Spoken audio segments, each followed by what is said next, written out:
Alright, let's dive in. Today in Perth, a tragic incident involving a mudflat crash shakes our city. Welcome to the City Report with Dean Bark from Perth. I'm Dean Bark, let's cut to the chase. First up, a fatal rollover crash has taken the life of an 18-year-old mechanic, Seb Fufus, north of Perth in Pinjar. You see, Seb was a promising heavy diesel mechanic. Now the young driver involved, a 19-year-old from Neargaby, faces serious charges. Emergency services rushed to the scene late Friday night, but sadly, Seb was pronounced dead upon arrival. Now the heart of the matter is our road safety.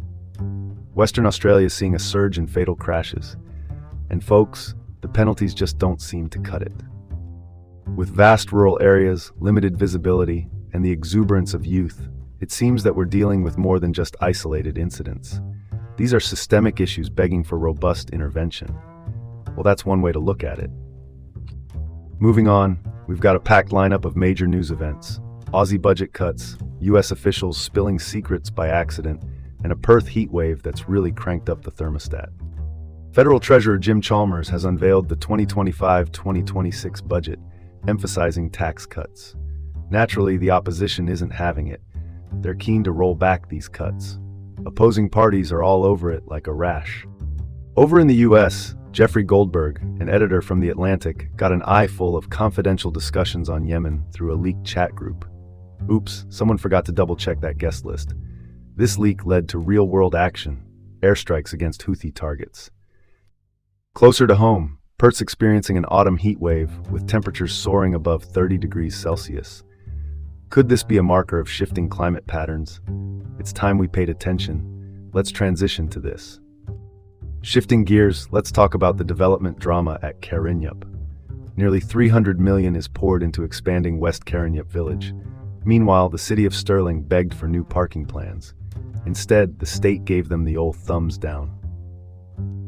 We have high-density residential towers going up like hotcakes, with over half the apartments already sold. Yet congestion and parking woes still loom large.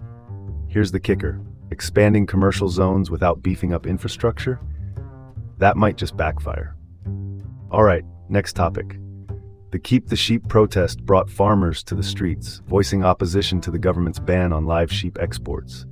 It's causing quite a stir in rural communities. Ignoring rural grievances doesn't just save cash.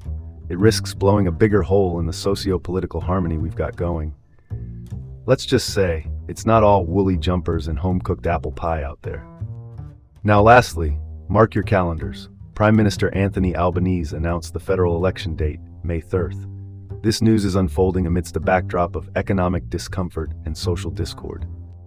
Public sentiment is brewing with a blend of issues, from economic pressures to social protests. The timing makes for a fascinating political landscape, doesn't it? Let's keep this train moving. Well, folks, that's the story in a nutshell. Tune in tomorrow for more on the City Report with Dean Bark from Perth.